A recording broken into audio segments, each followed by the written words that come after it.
अतिथि के रूप में आई बहुजन समाज पार्टी की राष्ट्रीय अध्यक्ष, उत्तर प्रदेश की 4 बार रही मुख्यमंत्री, इस देश के पीड़ितों, शोषितों, गरीबों की मसीहा, सर्वे समाज के मान और सम्मान के प्रतीक आदरणीय बहन कुमारी माइती जी को निवेदन पूर्वक आग्रह करता हूं कि आए और जिस को संबोधित करने का काम करें। सम्मानित साथियों, बड़ी गंभीरता से सुनना एक एक शब्द को। बहन जी का एक एक शब्द मूल्यवान है। बड़ी गंभीरता से सुनना। कोई भी व्यक्ति बहन जी के भाषण खत्म होने से पहले कुर्सी नहीं छोड़ेगा। शांति से सुनना, गंभीरता से मन सत।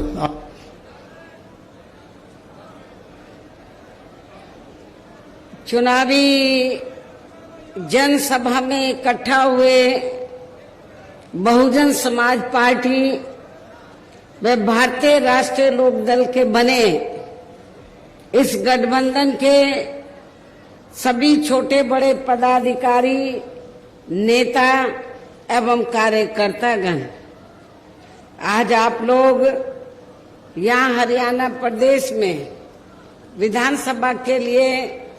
हो रहे आम चुनाव में अपने बने इस गठबंधन के उम्मीदवारों के समर्थन में हमें सुनने के लिए यहाँ इकट्ठा हुए हैं, तो उसके लिए मैं आप सभी लोगों का हार्दिक दिल से आभार प्रकट करती हूँ, जिनको कामयाब बनाने के लिए भारतीय राष्ट्रीय लोकदल के वरिष्ठ राष्ट्रीय महासचिव श्री अभय सिंह चौटाला जी व इनके सभी साथीगण तथा बीएसपी के भी नेशनल कोऑर्डिनेटर श्री आकाश आनंद व यहाँ के संयोजक श्री रणधीर बेनीवाल और इनके भी सभी साथीगण पूरे जी जान से लगे हैं। और अब मैं आप लोगों का ध्यान यहाँ हरियाणा प्रदेश में विधानसभा के लिए हो रहे आम चुनाव में अपने इस बने गठबंधन की सरकार बनाने को लेकर कुछ जरूरी बातों की तरफ दिलाना चाहती हूँ। और इस संबंध में हमारी पार्टी का ये कहना है कि अपने देश को आजाद हुए और भारतीय संविधान को भी लागू हुए अब वर्षों बीत चुके हैं, और इस लंबी अवधि में केंद्र व आपके हरियाणा प्रदेश में भी विभिन्न विरोधी पार्टियों की सरकारें रही हैं। लेकिन दुख की बात यह है कि इस दौरान आपके हरियाणा प्रदेश में भी यहाँ विरोधी पार्टियों की रही सरकारों में सर्व समाज में से खासकर दलितों, आदिवासियों, पिछड़े वर्गों, मुस्लिम व अन्य धार्मिक अल्पसंख्यकों के साथ साथ गरीबों, मजदूरों, किसानों, व्यापारियों एवं अन्य मेहनतकश लोगों का भी पूर्ण रूप से विकास व उत्थान आदि नहीं हो सका है, जिनकी सरकारों की गलत नीतियों एवं गलत कार्य प्रणाली आदि को अभी ने और ज्यादा आजमाने की जरूरत नहीं है। और इस मामले में खास तौर से मैं दलितों, आदिवासियों व अन्य पिछड़े वर्गों के लोगों को ये बताना चाहूंगी कि इन वर्गों को परम पूज्य बाबा साहब डॉक्टर भीमराव अंबेडकर के कड़े संघर्ष एवं अथक प्रयासों से भारतीय संविधान में मिले कानूनी अधिकारों में से विशेषकर सरकारी नौकरियों में जो इन्हें आरक्षण की सुविधा मिली है, तो उसे यहाँ पहले कांग्रेस की और अब बीजेपी की तथा अन्य और पार्टियों की भी राज्यों में रही सरकारों की जातिवादी सोच व मानसिकता के चलते इन्हें यह आरक्षण का पूरा लाभ नहीं दे पा रहे हैं। और अब तो इनके इस आरक्षण को ये पार्टियां मान्य कोर्ट की आड़ में इसे प्रभावहीन बनाने में वे खत्म करने की भी पूरी कोशिश में लगी हुई हैं। और इसका खास उदाहरण ये है कि दिनांक 1 अगस्त 2024 को माननीय सुप्रीम कोर्ट का दिया गया निर्णय,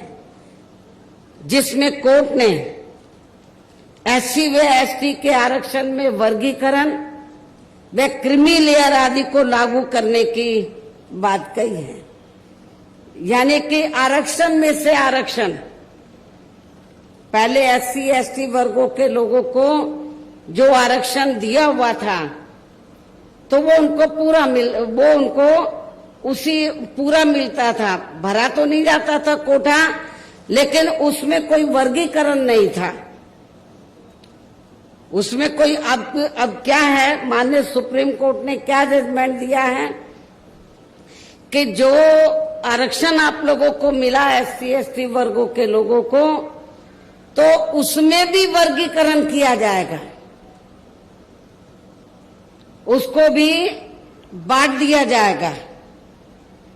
पहले एससी एसटी में क्रीमी लेयर आदि लागू नहीं थी, वो भी लागू कर दी।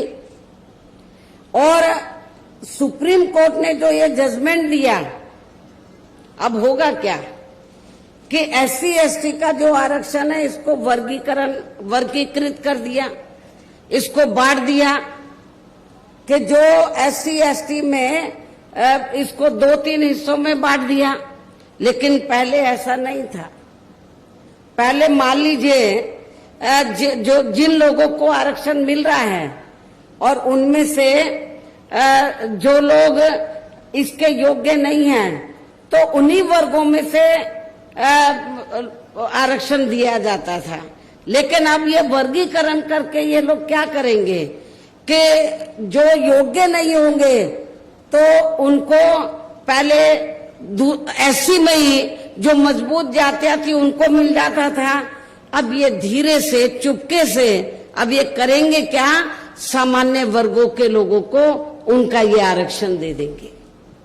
और ये जो व्यवस्था की गई है, माननीय सुप्रीम कोर्ट ने जो व्यवस्था की है, तो इस व्यवस्था में सेंटर की ओर से, सेंटर में किसकी सरकार है, भारतीय जनता पार्टी की, भारतीय जनता पार्टी का जो सरकारी वकील उधर खड़ा हुआ, उसने सुप्रीम कोर्ट के इस फैसले का स्वागत किया, कहा कि हम सहमत हैं, इससे हम सहमत हैं। कांग्रेस के भी वकील खड़े हुए, उन्होंने कहा कि हम इससे सहमत हैं। और ये एससी एसटी में जो आरक्षण में पहले वर्गीकरण नहीं था, अब उसमें वर्गीकरण कर दिया। अब आपको बहुत, और इनको जो एससी एसटी की जातियां हैं तो वर्गीकरण करके इनको आपस में लड़ाने का काम किया है। और ये जो पार्टियां क्या कर रही हैं, लड़ाने का काम कैसे कि फूट डालो और राज करो। अभी तक एससी एसटी एक प्लेटफार्म पे रहता था, लेकिन इसकी आड़ में इनको बांट के फूट डालो, कुछ जो वोट कुछ वोट बीएसपी ले जाए और कुछ वोट वो दूसरी पार्टियां ले जाए, इनको बांट के रखो। जिनको ये कह रहे हैं कि वर्गीकरण करके हम फायदा पहुंचा रहे हैं, तो उनका ये वोट ले जाएंगे, जबकि इससे कोई फायदा होने वाला नहीं है। धीरे पर्दे के पीछे इसका ज्यादातर लाभ जनरल लोगों को ही मिल जाएगा। और एक दिन ऐसा आ जाएगा कि आपका ये आरक्षण प्रभावहीन बन जाएगा, ना के बराबर रह जाएगा, खत्म हो जाएगा। और यदि इन वर्गों के आरक्षण के मामले में केंद्र की वर्तमान भाजपा सरकार की भी नीति व नीयत साफ होती, तो फिर ये सरकार माननीय सुप्रीम कोर्ट के आरक्षण को लेकर आई इस निर्णय को बिना कोई देरी किए हुए उसे निष्प्रभावी बनाने व पूर्व की स्थिति में लाने के लिए संसद का विशेष सत्र बुलाकर फिर संवैधानिक संशोधन विधेयक जरूर लाती और उसे विपक्ष को साथ में लेकर पास भी जरूर कराती, और इतना ही नहीं बल्कि इसके लिए कांग्रेस व इनके इंडिया गठबंधन ने अभी तक भी केंद्र सरकार पर कोई दबाव नहीं बनाया है। और ऐसा करना तो बहुत दूर की बात रही, बल्कि इन्होंने माननीय सुप्रीम कोर्ट के इस निर्णय पर अभी तक कुछ भी खुलकर नहीं बोला है। ना बीजेपी ने, ना कांग्रेस ने, ना अन्य पार्टियों ने कुछ भी खुलकर नहीं बोला है। और इस मामले में केंद्र की भाजपा सरकार व अधिकांश सभी विरोधी पार्टियां अभी तक भी चुप्पी साधे हुए हैं। यहां मैं ये भी बता देना चाहती हूं कि माननीय कोर्ट ने SC/ST आरक्षण में वर्गीकरण करने व क्रीमी लेयर को भी लागू करने का ये कार्य जो पहले संसद के पास था, राष्ट्रपति जी के पास था, उनसे वापस लेकर तो SC/ST के आरक्षण में वर्गीकरण करने व क्रीमी लेयर को भी लागू करने का ये कार्य अब राज्य सरकारों के ऊपर छोड़ दिया है। जो पहले राज्य सरकारों के पास नहीं था, संसद के पास था, राष्ट्रपति जी के पास था, ये राज्य सरकारों के ऊपर छोड़ दिया है। जो राज्य सरकारें हैं, जिस भी पार्टी की सरकार बनेगी तो उस पार्टी की सरकार फिर अपने हिसाब से इसका पूरा राजनीतिक फायदा भी उठाएगी। साथ ही इसकी आड़ में इन वर्गों को बांटकर इन्हें आपस में भी लड़ाएगी। अर्थात अब ये पार्टियां फूट डालो व राज करो की नीति का भरपूर फायदा उठाएंगी। जबकि संविधान के मुताबिक कि जाति को SC व ST की सूची में शामिल करना है या नहीं करना है, तो इसका ये अधिकार अभी तक, जैसा कि मैंने आप लोगों को बताया, ये केवल संसद व माननीय राष्ट्रपति जी को ही दिया हुआ था, जिसे 1 अगस्त 2024 को माननीय सुप्रीम कोर्ट के आए निर्णय के जरिए इसे अब वापस लेकर सीधे ही राज्य सरकारों को दे दिया गया है, जिससे अब इन वर्गों के साथ काफी नाइंसाफी होगी। अर्थात इनका भी आरक्षण ना के बराबर ही रह जाएगा। और अब तो कांग्रेस के श्री राहुल गांधी ने भी विदेश में जाकर इनके सभी आरक्षण को आगे वक्त आने पर खत्म करने का भी ऐलान कर दिया है। इसलिए इन वर्गों के लोगों को बाबा साहब डॉक्टर भीमराव अंबेडकर द्वारा जो इन्हें आरक्षण का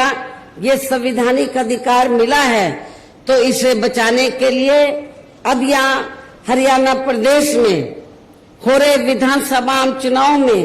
इन वर्गों को, ऐसी सभी आरक्षण विरोधी पार्टियों को अपना कतई भी वोट नहीं देना है। जो ये पार्टियां माननीय सुप्रीम कोर्ट के आए इस निर्णय को बिल्कुल भी बदलने के लिए तैयार नजर नहीं आती हैं। अर्थात इस मामले में केवल ये पार्टियां इन वर्गों को गुमराह करने में ही लगी हुई हैं। ऐसी स्थिति में अब इन वर्गों को यहाँ विधानसभा के लिए हो रहे आम चुनाव में अपने बने इस गठबंधन की ही सरकार बनाकर इसे लागू होने से, यहाँ के हरियाणा प्रदेश में इसे लागू होने से तब तक लटका कर वे रोक कर रखना है जब तक केंद्र व विपक्ष द्वारा इस निर्णय को संवैधानिक संशोधन के जरिए खत्म करके इसे पुरानी स्थिति में बहाल नहीं कर दिया जाता है। इसलिए ऐसी स्थिति में अब आप लोगों को एक तरफा अपना वोट केवल BSP व इन्हें लोग के बने अपने इस गठबंधन को ही देना है, ताकि सत्ता में आकर यहाँ आपके स्टेट में माननीय सुप्रीम कोर्ट के आए इस निर्णय पर कुछ हद तक अंकुश लगाया जा सके। हम इसको पास नहीं होने देंगे। हमारा गठबंधन की सरकार होगी तो इसको लटका के रखेंगे, और कब तक रखेंगे? जब तक हम पार्लियामेंट में संवैधानिक संशोधन लाने के लिए हम सेंट्रल गवर्नमेंट के ऊपर दबाव बनाएंगे, वो इसको पुरानी स्थिति में नहीं ले आती है, बहाल नहीं कर देती है। इतना ही नहीं बल्कि केंद्र व राज्यों में कांग्रेस, BJP वे अन्य जातिवादी पार्टियों की रही सरकारों ने इनका आरक्षण का कोटा अभी तक भी पूरा नहीं किया है। आपके हरियाणा प्रदेश में भी यही स्थिति है। हर विभाग में सीटें खाली पड़ी, जिसे फिर अंत में किसी न किसी रूप में सामान्य वर्गों को ही दे दिया जाता है। पदोन्नति में आरक्षण को तो इन्होंने मान्य कोर्ट की आड़ में काफी हद तक खत्म कर दिया है। इसके साथ ही केंद्र व राज्यों की भी सरकारों द्वारा इन वर्गों के लोगों को प्राइवेट सेक्टर में आरक्षण दिए जाने की व्यवस्था किए बिना ही इनके ज्यादातर सरकारी कार्य अब यहां प्राइवेट सेक्टर के जरिए ही देश के अधिकांश बड़े बड़े पूंजीपतियों व धन्ना सेठों आदि को ही दिए जा रहे हैं, जिसके कारण आपके यहाँ हरियाणा प्रदेश सहित पूरे देश में अब इन वर्गों के लोगों को आरक्षण का बहुत कम ही लाभ मिल पा रहा है। और इससे अब पूरे देश में दलितों व आदिवासियों के साथ साथ अन्य पिछड़े वर्गों को भी काफी ज्यादा नुकसान हो रहा है। जबकि अन्य पिछड़े वर्गों के लोगों को ये भी मालूम होना चाहिए कि इन्हें मंडल कमीशन की रिपोर्ट के तहत आरक्षण की सुविधा केंद्र में कांग्रेस पार्टी की रही सरकार में नहीं बल्कि बीएसपी के कड़े संघर्ष एवं अथक प्रयासों से केंद्र में रही श्री वीपी सिंह की सरकार में ही मिली है, जिसका भी अब यहाँ जातिवादी विरोधी पार्टियों की चल रही सरकारें इन्हें पूरा लाभ नहीं दे पा रही हैं। इसके साथ ही श्री वीपी सिंह की सरकार में ही इन वर्गों के मसीहा परम पूज्य बाबा साहब डॉक्टर भीमराव अंबेडकर को भी यहाँ भारत रत्न की उपाधि से सम्मानित किया गया है, जिसके लिए वो हर प्रकार से पात्र भी थे। जबकि इन्हें ये सम्मान इनके जीते जी केंद्र में रही कांग्रेस पार्टी की सरकार में ही बहुत पहले मिल जाना चाहिए था। लेकिन इस पार्टी की यानी कि कांग्रेस पार्टी की सरकार ने बाबा साहब डॉक्टर अंबेडकर के देहांत के बाद भी इन्हें काफी वर्षों तक इन्हें ये सम्मान नहीं दिया। इससे इन वर्गों के प्रति इस कांग्रेस पार्टी की हीन व जातिवादी मानसिकता साफ झलकती है। इतना ही नहीं बल्कि इनके कारवां को आगे बढ़ाने वाले वे हर मामले में समर्पित रहे व्यक्तित्व मान्यवर श्री कांशीराम जी के देहांत होने पर उस समय केंद्र में रही इसी कांग्रेस पार्टी की सरकार ने इनके सम्मान में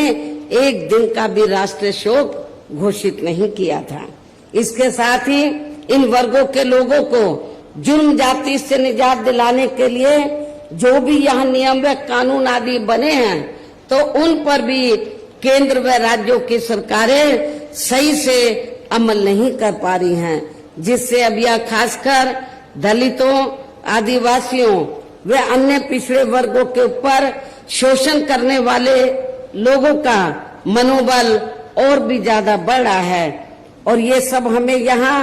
आपके हरियाणा प्रदेश में भी काफी कुछ देखने के लिए मिल रहा है। इसी प्रकार हमें पूरे देश में मुस्लिम व अन्य अखिलेश समाज के लोगों की भी अधिकांश मामलों में हालत कोई खास अच्छी नजर नहीं आती है। इनके साथ साथ अपर कास्ट समाज व जाट समाज में भी खासकर गरीब लोगों की आर्थिक स्थिति अभी भी यहाँ आपके प्रदेश सहित पूरे देश में काफी ज्यादा खराब व दयनीय ही बनी हुई है। इनके अलावा आपके हरियाणा प्रदेश सहित पूरे देश में सर्व समाज में से विशेषकर यहाँ गरीब, मजदूर, किसान, कर्मचारी, छोटा व्यापारी एवं अन्य मेहनतकश लोग भी अपनी विभिन्न समस्याओं को लेकर अभी भी हमें काफी ज्यादा दुखी ही नजर आते हैं। और इनमें भी किसान वर्ग तो केंद्र में अभी तक की रही सभी सरकारों द्वारा बनाई गई उनकी गलत नीतियों के कारण अब काफी ज्यादा परेशान व दुखी भी रहा है और अभी भी है। लेकिन इन सब की मुख्य वजह हमारी पार्टी केंद्र में व आपके हरियाणा प्रदेश में भी यहाँ अब तक की रही अधिकांश विरोधी पार्टियों की सरकारों की गरीब व किसान विरोधी तथा इनकी जातिवादी, पूंजीवादी व संकीर्ण मानसिकता के तहत बनाई गई उनकी गलत नीतियों एवं गलत कार्य प्रणाली को ही काफी हद तक जिम्मेवार मानकर चलती है। और इस मामले में खासकर इनकी गलत आर्थिक नीतियों के वजह से ही आए दिन यहाँ पूरे देश में गरीबी, बेरोजगारी व महंगाई आदि भी काफी ज्यादा बढ़ रही है, जिससे आम जनता काफी ज्यादा परेशान व दुखी भी है। इसके साथ साथ अभी भी अपने देश में भ्रष्टाचार हर स्तर पर काफी ज्यादा फैला हुआ है, जिससे आपका खुद का अपना हरियाणा प्रदेश भी अछूता नहीं रहा है। और इन सब का मुख्य कारण हमारी पार्टी आजादी के बाद से लेकर अभी तक केंद्र व देश के अधिकांश राज्यों में तथा आपके खुद के अपने हरियाणा प्रदेश में भी ज्यादातर सत्ता यहाँ खासकर पूंजीवादी पार्टियों के हाथों में ही आने को मानकर चलती है, जिसके कारण ही अब पूरे देश में वे आपके खुद के अपने प्रदेश में भी अभी भी हमें यहाँ सर्व समाज के लोग अधिकांश मामलों में काफी ज्यादा दुखी व परेशान ही नजर आते हैं, जबकि पूरे देश में बहुजन समाज पार्टी ही अकेली एक ऐसी पार्टी है जो विरोधी पार्टियों की तरह देश के बड़े बड़े पूंजीपतियों व धन्ना सेठों की आर्थिक मदद से नहीं बल्कि अपनी पार्टी के ही आम कार्यकर्ताओं की आर्थिक मदद से चुनाव लड़कर यहाँ केंद्र व राज्यों की भी सत्ता में आना चाहती है, ताकि हमारी पार्टी सत्ता में आने के बाद फिर बिना किसी दबाव के वे आजाद होकर सर्व समाज के लोगों की सभी समस्याओं का समाधान करके उन्हें हर मामले में वे हर स्तर पर यहाँ खुशहाल बना सके। और इसी आधार पर चलकर ही आबादी के हिसाब से देश के सबसे बड़े प्रदेश उत्तर प्रदेश में 4 बार हमारी पार्टी ने अपने नेतृत्व में वहाँ सरकार भी बनाई है, और हमने अपनी सभी चारों रही सरकारों में अपनी पार्टी की विचारधारा एवं सिद्धांतों के तहत चलकर वैसे तो वहाँ सर्व समाज के हितों का पूरा ध्यान रखा है, लेकिन सभी मामलों में प्राथमिकता पहले हमने वहाँ सर्व समाज में से विशेषकर उन दलितों, आदिवासियों, पिछड़े वर्गों, मुस्लिम व अन्य अकलियतों को तथा गरीब एवं असहाय लोगों को ही दिया है, जिनके वहाँ हर मामले में व हर स्तर पर सभी विरोधी पार्टियों की रही सरकारों में उनकी हीन, जातिवादी, संकीर्ण व पूंजीवादी सोच होने के कारण काफी ज्यादा उपेक्षा की गई है। इसके साथ साथ हमने उत्तर प्रदेश में गरीब एवं बेरोजगार लोगों को दूसरी पार्टियों की रही सरकारों की तरह मामूली सा बेरोजगारी भत्ता न देकर उन्हें बड़ी तादाद में सरकारी एवं गैर सरकारी क्षेत्रों में स्थायी रोजगार भी उपलब्ध कराए। इसके साथ ही गरीब भूमिहीन लोगों को खेती करने के लिए उन्हें फ्री सरकारी जमीन भी दी है, तथा गरीब आवासहीनों को जिनके पास रहने के लिए अपने पक्के मकान नहीं थे उन्हें हमने 2-2 कमरों के पक्के मकान सरकार की ओर से फ्री में बना के दिए, और वहाँ पे जो उनकी और जरूरतें थी शिक्षा की, हॉस्पिटल की, और भी जो जरूरतें थी रोजमर्रा की, उसका भी हमने वहाँ पर प्रबंध किया, जिससे वहाँ लाखों गरीब लोगों को काफी फायदा पहुंचा है। शहरों व देहातों को भी विकसित किया गया। डॉक्टर अंबेडकर ग्राम विकास योजना के तहत बड़े पैमाने पर उत्तर प्रदेश में देहातों को विकसित किया गया। मान्यवर श्री कांशीराम जी शहरी समग्र विकास योजना के तहत शहरों को विकसित किया गया, और उन बस्तियों पर विशेष ध्यान दिया, उन बस्तियों की तरफ जहां पर दलित वर्ग के लोग, और पिछड़े वर्ग के लोग रहते थे। तो जो पहले सरकारें रही तो जहां पर दलित और पिछड़े वर्ग के लोग रहते थे उनका वो विकास नहीं करती थी। तो गांव में जाते ही मालूम पड़ जाता था ये दलितों की बस्ती है, ये पिछड़ों की बस्ती है। तो हमारी पार्टी की सरकार ने डॉक्टर अंबेडकर ग्राम विकास योजना के तहत उत्तर प्रदेश में तो देहातों को विकसित किया और जहां पर दलित अन्य पिछड़े वर्ग के लोग रहते थे उनको हर सुविधाओं से डेवलप किया, विकसित किया। और उसका असर ये हुआ कि चाहे वो दलित वर्ग के लोग हों या अन्य समाज के लोग हों, अपर कास्ट के भी लोग हों, तो जब वो गरीब लोग अपने बेटी की बहन बेटी की शादी करते थे तो सबसे पहले प्राथमिकता वो डॉक्टर अंबेडकर गांव को देते थे कि हमारी लड़की को सभी सुविधाएं मिलेंगी।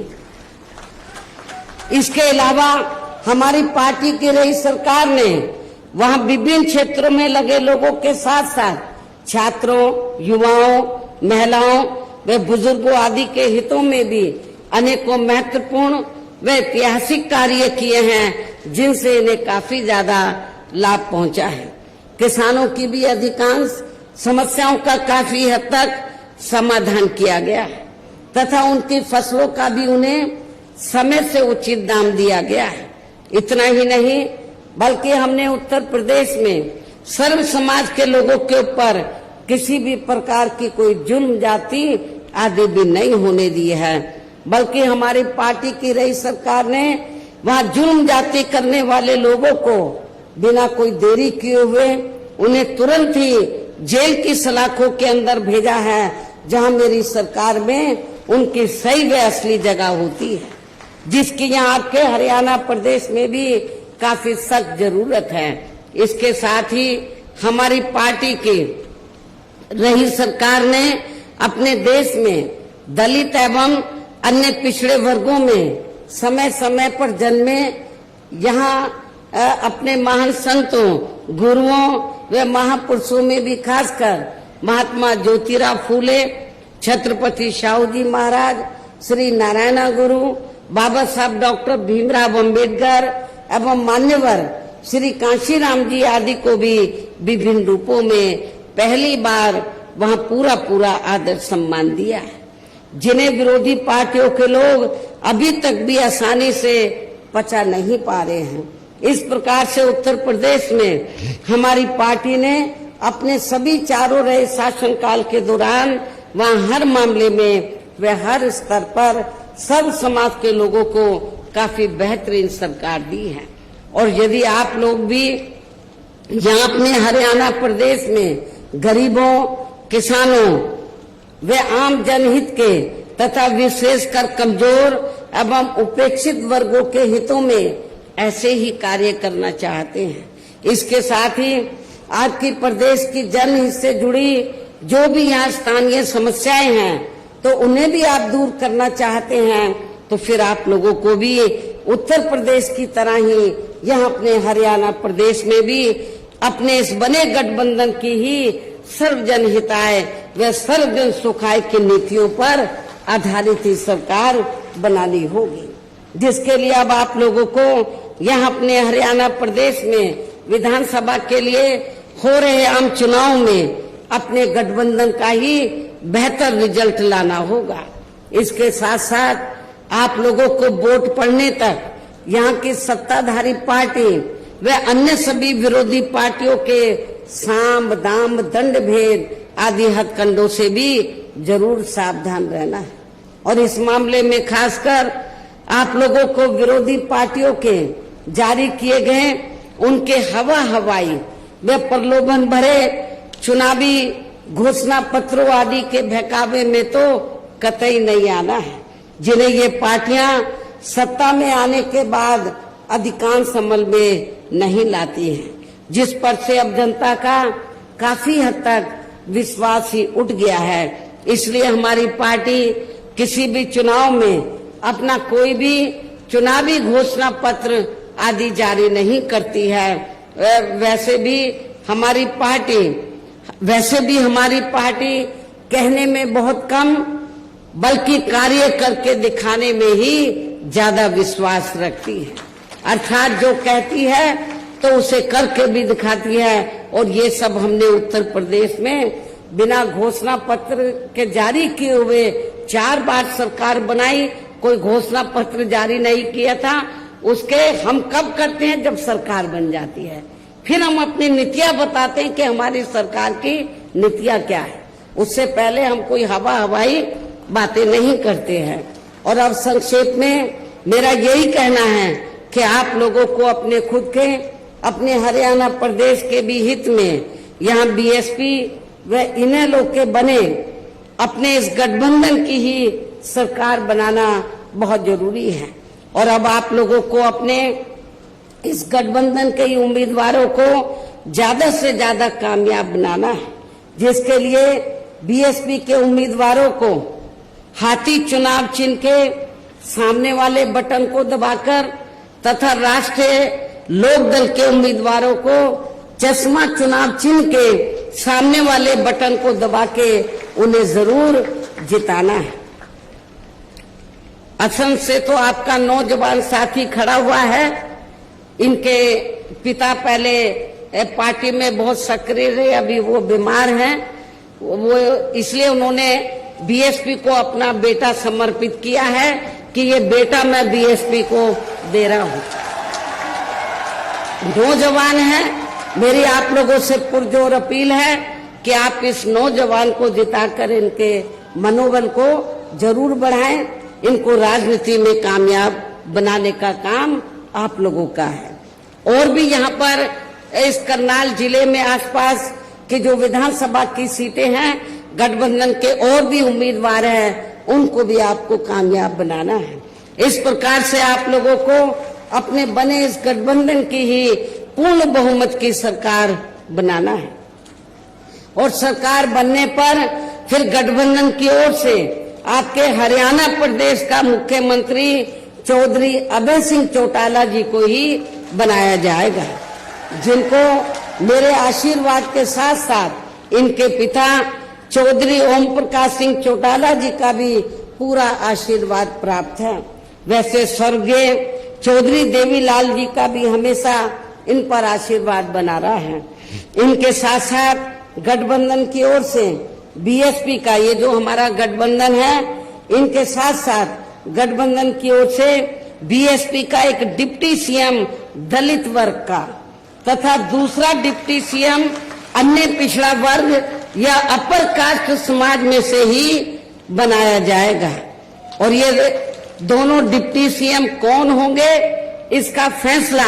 इस चुनाव का नतीजा आने के बाद ही किया जाएगा। इन्हीं जरूरी बातों के साथ ही अब मैं आप सभी लोगों से अपने बने इस गठबंधन के अधिकांश उम्मीदवारों को जिताकर अपनी यहाँ गठबंधन की ही सरकार जरूर बनाना है। इस उम्मीद के साथ ही अब मैं केंद्र सरकार से देश में जातीय जनगणना कराने के लिए भी विशेष अनुरोध करती हूँ, जिसको पहले केंद्र में रही कांग्रेसी सरकार ने और अब वर्तमान में चल रही बीजेपी की सरकार ने भी इसे अभी तक भी लटका के रखा हुआ है, जो उचित नहीं है। इसके लिए भी इनसे विशेष आग्रह के साथ ही अब मैं अपनी बात यही समाप्त करती हूँ। धन्यवाद। जय भीम व जय भारत।